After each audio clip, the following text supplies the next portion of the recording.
ለእስልምና እምነት ተከታዮች እንኳን ለኢድ አል አድሃ አረፋ በዓል በሰላም አደረሳችሁ። በዓሉ የደስታ እንዲሆንላችሁ ከፈታ ዴይሊ የዝግጅት ክፍል እንመኛለን። አሁን በቀጥታ የዕለተ ረቡዕ የምሽት መረጃዎችን እንደሚከተለው መንገር እንጀምራለን። በቅድሚያም አርዕስቱን እናስታውቃችሁ። ኢትዮጵያና እስራኤል ዋነኛ የብሔራዊ ስጋት ምንጮች ናቸው በማለት ከሰሞኑ የተናገረችው ግብጽ ከኤርትራ ጋር ያላትን ግንኙነት በአንድ ደረጃ ከፍ የሚያደርግ አንድ አዲስ የግንኙነት ማሳያ ይፋ አድርጋለች። በዜና ጥንቅራችን በስፋት እንመለከተዋለን። በትግራይ ጦርነቱን የቋጨውን የፕሪቶሪያውን ስምምነት ተከትሎ የተቋቋመውን የጊዜያዊ የሲቪል አስተዳደር በኃይል ገልብጦ ስልጣኑን የተቆናጠጠው የደብረጽዮን ህወሓት ቡድን በትግራይ እየተገበረ ያለው የአስተዳደር ዘዬ የአስመራው ሞዴል እየመለሰ ስለመሆኑ አንድ ትንተና አመላክቷል። የህወሓትና አስመራ ሞዴል ተመሳስሎን ያነሳውን ጽሑፍ በዜና ጥንቅራችን እንመለከተዋለን። ከሰሞኑ የህወሓት የትምህርት ቤት መዝጋት ውሳኔ ተማሪ ለውትድርና ለመመልመል ስለመሆኑም ከመረጃው ተሰሙታላችሁ። ፖለቲካዊ በሆኑ ጉዳዮች ዙሪያ ሀተታዎችን በማስነበብ የሚታወቀው ፎሬን አፌርስ በኢትዮጵያ ጦርነቱ ገና አልተጠናቀቀም ሲል ትንተና ይዞ ብቅ ብሏል። ምን ይሆን? ይህንንም አካተናል።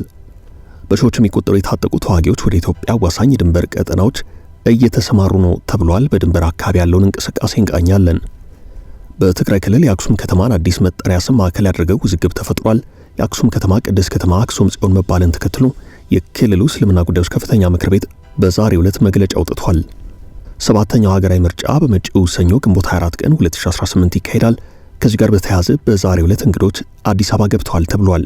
ይህን ጨምሮ በመግቢያው ያስተዋወቅናቸውን ጉዳዮች አንድ በአንድ አሁን መንገር እንጀምራለን። አብራችሁን ቆዩ።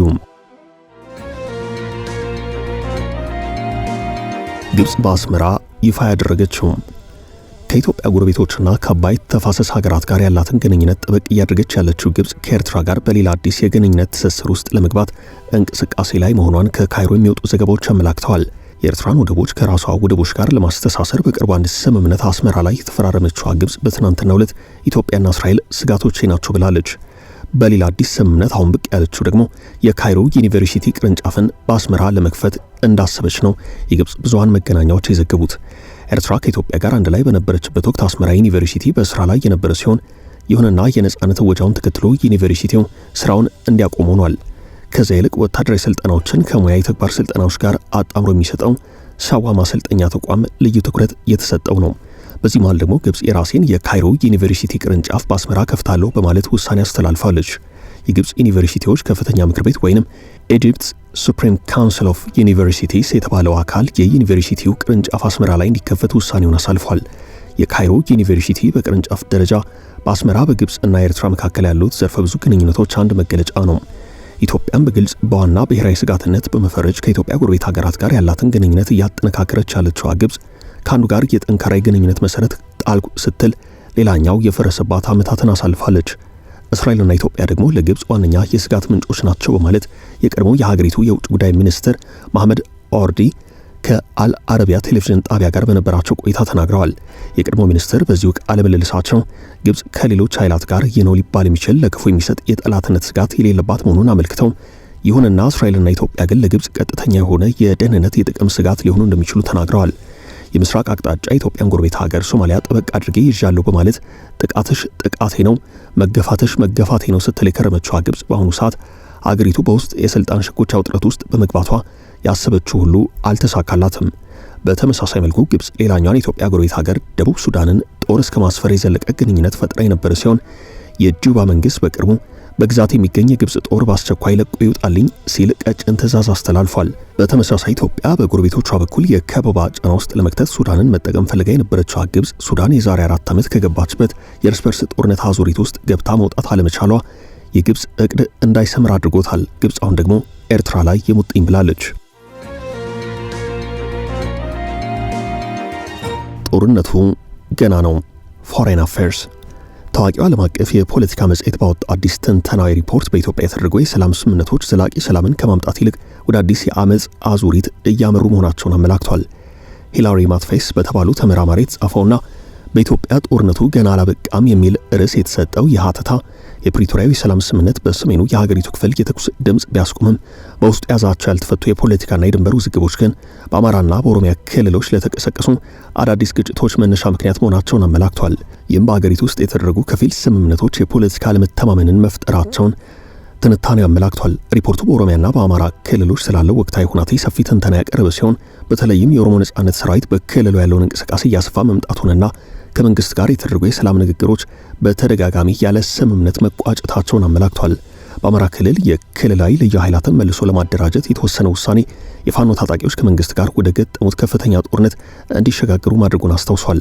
በሌላ በኩል በትግራይ ክልል ባለው የህወሓት መሪዎች መካከል የተፈጠረው የውስጥ ክፍፍልና በመጪው ምርጫ ዙሪያ ያሉ አለመግባባቶች ቀጠናውን ዳግም ወደ አለመረጋጋት ሊመልሱት እንደሚችሉ ጽሑፉ ስጋቱን አስቀምጧል። ይህ በዚህ እንዳለ የሀገር ውስጥ አለመረጋጋቱ ከጎረቤት ሀገር ኤርትራ፣ ግብጽና ሶማሊያ ጋር ካለው የዲፕሎማሲ ውጥረት ጋር መያያዙ ቀውሱን ይበልጥ ውስብስብ አድርጎታል ብሏል ትንተናው። ኢትዮጵያ ከጎረቤቶቿ ጋር ያላት አለመግባባት ወደ ቀጥታ ጦርነት ከመቀየር ይልቅ ጎረቤት ሀገራት በኢትዮጵያ ውስጥ ያሉ ታጣቂ ቡድኖችን በገንዘብና በትጥቅ በመደገፍ የውክልና ጦርነት እንዲያካሂዱ አመቺ ሁናቴ ይፈጥርላቸዋል ተብሏል።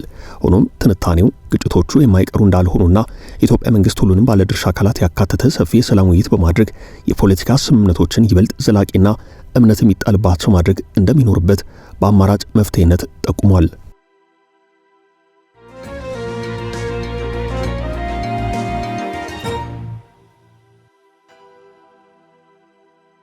ተዋጊዎቹ ወደ ድንበር ተንቀሳቀሱ።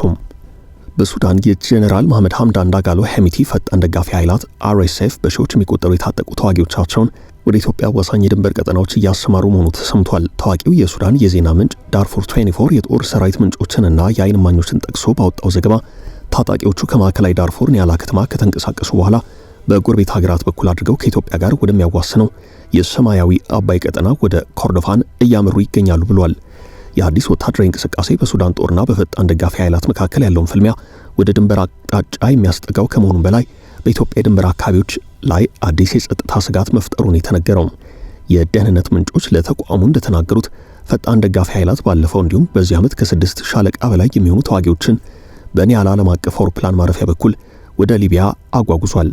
እነዚህ ተዋጊዎች በሊቢያ ውስጥ እስከ 6 ወራት በሚደርስ ጊዜ ውስጥ በቀላሉ የማይታዩና ከባድ መሳሪያዎችን አጠቃቀም ያካተቱ ወታደራዊ ስልጠናዎችን እንዲወስዱ ተደርገዋል። ስልጠናቸውን ያጠናቀቁት እነዚህ ኃይላት በሱዳን፣ ሊቢያና ግብጽ የድንበር 3 ማዕዘን አካባቢ ወደሚገኘው የሰሜን ግንባር የተሰራጩ ሲሆን ሌሎች ሻለቃዎች ደግሞ በደቡብ ሱዳንና በኢትዮጵያ በኩል በቅርቡ ከፍተኛ ውጊያ ወደ ታየበት የሰማያዊ አባይ ብሉ ናይል ክልል እንዲንቀሳቀሱ ተደርገዋል። ይህ የወታደራዊ ምልመላና ስምሪት ሂደት እጅግ የተቀናጀና ከፍተኛ ገንዘብ ወጪ የሆነበት ነው። ታጣቂ ቡድኑ አዳዲስ ምልምሎችን ከተለያዩ የዳርፉር አካባቢዎች ያሰባሰበ ሲሆን ምልመላውን የሚመሩ መኮንኖች እንደሚያስመዘግቡት ሰው ብዛት የገንዘብ ማበረታቻ ያገኛሉ። እያንዳንዱ ተዋጊ ወደ ስምሪት ከመሄዱ በፊት የደህንነት ማጣሪያ የሚደረግለት ሲሆን የጦርነት ደሞዝና 400 የአሜሪካ ዶላር የሚገመት ተጨማሪ ማበረታቻ እንደሚከፈለው ታውቋል። ይህ ወደ ኢትዮጵያ ድንበር እየታየ ያለው አደገኛ የወታደራዊ ኃይል እንቅስቃሴ የቀጠናውን ሀገራት ሰላምና ጸጥታ በተለይም ደግሞ የኢትዮጵያን የድንበር ላይ ደህንነት አደጋ ላይ የሚጥል ነው ሲል ዘገባው አመላክቷል።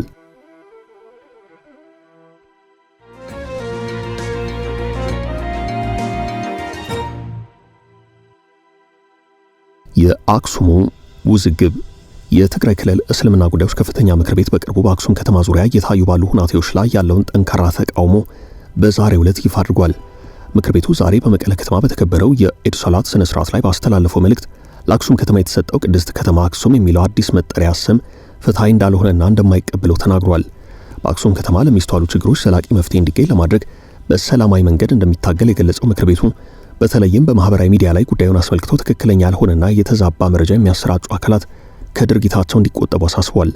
ይህ የተቃውሞ መግለጫ ሊወጣ የቻለው ከኢትዮጵያ ኦርቶዶክሳዊ ተዋሕዶ ቤተክርስቲያን ጠቅላይ ቤተ ክህነት ተለይተው የትግራይ ኦርቶዶክስ ተዋሕዶ መንፈሳዊ ጉባኤ የክልሉ ሲኖዶስ ያቋቋሙ የትግራይ አባቶች ያስተላለፉትን ውሳኔ ተከትሎ ነው።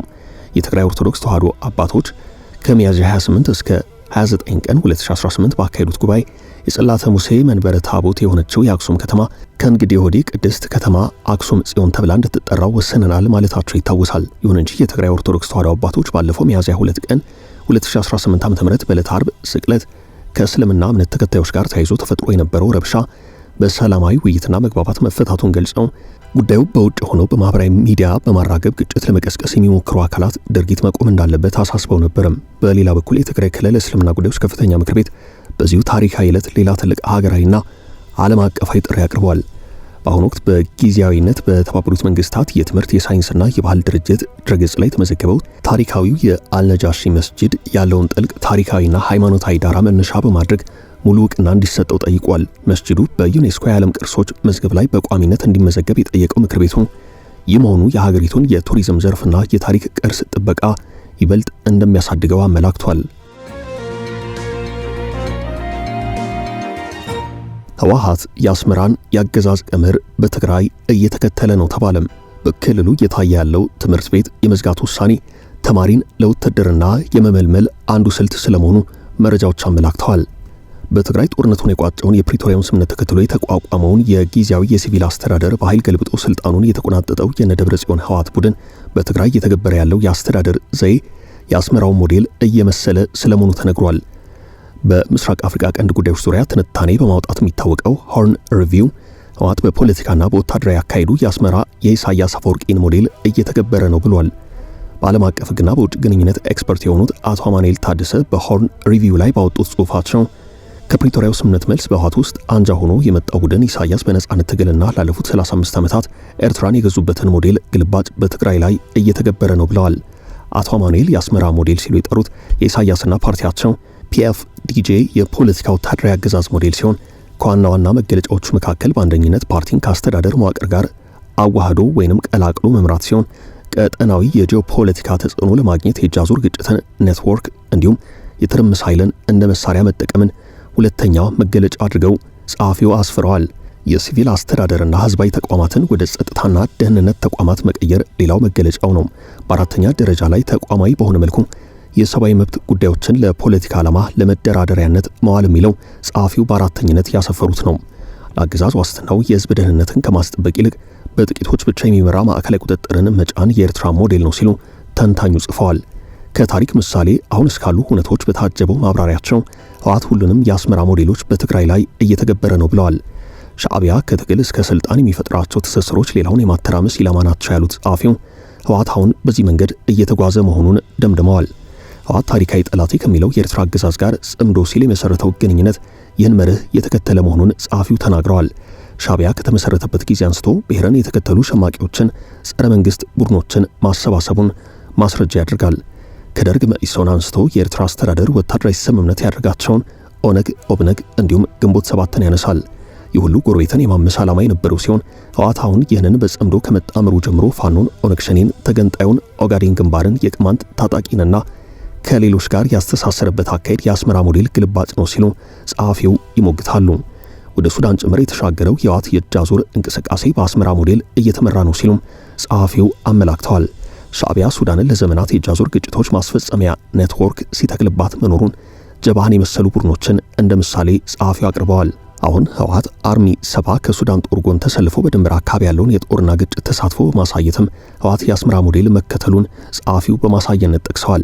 አስመራ በሌሎች ሀገራት ሽብርን ማበረታታት ከአሸባሪ ቡድኖች ጋር ያላትን ጥብቅ ግንኙነት አንስቶ ህወሓት ከሰሞኑ በሱዳን በአሜሪካ በአሸባሪነት ዝርዝር ውስጥ በይፋ ከተካተተው አልባራ ቤን ማሊክ ጦርና ከሙስሊም ብራዘርሁድ ጋር ስሙ ከሚነሳው መሪ አቡ ዛይድ ጣላ ጋር የፈጠረውን ግንኙነት እንደ ማስረጃ ጠቅሷል። ሻዕቢያ ከነጻነት መልስ ወደ መንግስትነት ሲመጣ የቆየ አመሉን የአገዛዝ ፖሊሲ ማድረጉን ያነሳው ጽሑፉ የራስን ደህንነት ለማስጠበቅና በስልጣን ላይ ለመቆየት በቅርቡ ጎረቤት ሀገራት ትርምስ መፍጠርን መርህ ማድረጉን ይህ የአስመራ ሞዴል አሁን ህወሓት እንደወረደ እየተገበረው ነው ሲሉ ጸሐፊው ገልጸዋል። በሌላ በኩል የሰብአዊ መብት ጉዳዮችን ለፖለቲካ ጥቅም ማግኛና መደራደሪያ ማድረግ ህወሓት ከአስመራ መማሩን ነው ጽሑፉ ያመላክተው። ሁለቱም በትግል ዘመናቸው የሰብአዊ እርዳታን ድጋፍ እንዴት ለፖለቲካ ጥቅም ሲያውሉ እንደነበር ያወሱት ጸሐፊው አስመራ ከትግል መልስ ሞዴልና ተቋማዊ አድርጋ የቀጠለችበትን ሰብአዊ ቀውስና እርዳታን የፖለቲካ እጅ ማስጠምዘዣ የማድረግ ባህል ህወሓት በትግራይ ተፈናቃዮች ላይ የፈጸመ መሆኑን ተመሳስሎን ያሰምራል። ሻዕቢያ በኤርትራ አገዛዝ የሲቪል አስተዳደር ፖለቲካና ወታደራዊ አድርጎ ማደራጀቱን ህወሓታውን ሞዴል አድርጎ መውሰዱን ያመላክታል። በኤርትራ የሲቪል አስተዳደር ከወታደራዊና ፖለቲካዊ አመራር ጋር መቀየጡን ገልጾ ህወሓታውን በትግራይ ሲቪል አስተዳደርን አንስቶ ፖለቲካዊ ወታደራዊ አስተዳደርን እየተከተለ መሆኑን ያነጻጽራል። ትምህርትና ውትድርናን አስተሳስራ ኤርትራ የቁጥጥር መሳሪያ ያደረገችውን ያህል ከሰሞኑ ህወሓት በትግራይ ትምህርት ቤት እንዲዘጋ ማድረጉ ከተሰጠው ምክንያት ውጭ ተማሪዎችን ለውትድርና ለመመልመል እንዲያስችለው መሆኑን ትንታኔ ያስቀምጣል። ወጣት ኃይልን ከትምህርት አንስቶ ባልተገደበ ውትድርና ውስጥ ማሳለፍ የኤርትራ ሞዴል ነው ያሉት ጸሐፊው ይህንን ሞዴል ህወሓት ትግራይ ላይ እየተገበረው ነው ሲሉ ጽሑፋቸውን አስተያየታቸውን ደምድመዋል።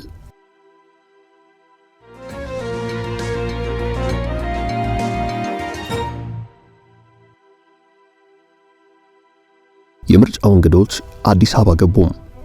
ሰባተኛው ሀገራዊ ምርጫ በመጪው ሰኞ ይካሄዳል። ከዚሁ ጋር በተያያዘ ከ37 ሀገራት የተውጣጡና 73 አባላትን ያዘ የአፍሪካ ህብረት ታዛቢ ቡድን በዛሬው ዕለት አዲስ አበባ ገብቷል። ይኸው የህብረቱ ታዛቢ ቡድን በቀድሞው የኬንያው ፕሬዝዳንት ኡሁሩ ኬንያታ የተመራ ነው።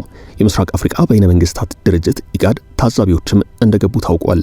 የአፍሪካ ህብረትና የኢጋድ የምርጫ ታዛቢዎች ወደ ኢትዮጵያ የመጡት በኢትዮጵያ መንግስት ግብዣ መሰረት ነው። ህብረቱ ይፋ ባደረገው መረጃ እንዳመላከተው ከሆነ የታዛቢው ቡድን አምባሳደሮች፣ የሲቪል ማህበረሰብ ድርጅት ተወካዮች፣ የምርጫ ባለሙያዎች፣ የሰብአዊ መብት ተሟጋቾች፣ የስርዓተ ጾታ፣ የወጣቶችና የመገናኛ ብዙሃን ባለሙያዎች በዚህ ስብስብ ውስጥ ተካተዋል። የምርጫ ታዛቢዎቹ ምርጫው ዕለት የድምፅ አሰጣጥ ሂደቱንና ቁጠራውን ይታዘባሉ ተብሏል። ለዚሁ ተግባር አዲስ አበባን ጨምሮ በተለያዩ የሀገሪቱ አካባቢዎች የሚሰማሩ ሲሆን ታዛቢ ቡድኑ የትዝብት ሪፖርቱን በሁለት ዙሮች ያቀርባል ተብሏል። የመጀመሪያ ደረጃ ሪፖርቱ ግንቦት 26 ቀን 2018 ዓ.ም በአዲስ አበባ ይፋ የሚደረግ ሲሆን ከዚያም በመቀጠል የመጨረሻ ሪፖርቱ ደግሞ ከምርጫው በኋላ በሁለት ወራት ጊዜ ውስጥ እንደሚቀርብ ነው የተነገረው። ከዚህ በተጨማሪ የምስራቅ አፍሪካ የልማት በይነ መንግስታት ድርጅት ኢጋድ ታዛቢዎች በመጪው ሰኞ ምርጫ ላይ ተገኝተው ሂደቱን እንደሚታዘቡ ቢቢሲ ዘግቧል። የምርጫ ታዛቢ ቡድኑ ግምገማውን በኢትዮጵያ ምርጫ ህግ፣ በአፍሪካ ህብረት እንዲሁም አስፈላጊ በሆኑ ቀጠናዊና ዓለም አቀፋዊ የዲሞክራሲ ምርጫ ለማድረግ በተቀመጡ መስፈርቶች ላይ በመመስረት ግምገማውን እንደሚያደርግ ይጠበቃል። ታዛቢዎቹ ከምርጫ ቦርድ፣ ከፖለቲካ ፓርቲዎች፣ ከእጩዎች፣ ከመገናኛ ብዙሃን እንዲሁም ከሌሎች የምርጫ ታዛቢዎች ጋር በትብብር እንደሚሰሩ ተጠቅሷል። ውድ ቤተሰቦቻችን ለዛሬ ያዝንላችሁን ርዕሰ ጉዳዮች እዚህ ላይ ቋጨን። ላይክ፣ ሼር እና ኮሜንት በማድረግ ለቻናላችን ድጋፋችሁን መግለጽ እንዳትዘነጉ እያልን ከሌሎች መረጃዎች ጋር ደግመን እስክንገናኝ ቸር ያሰማን ስንል ተሰናበትን።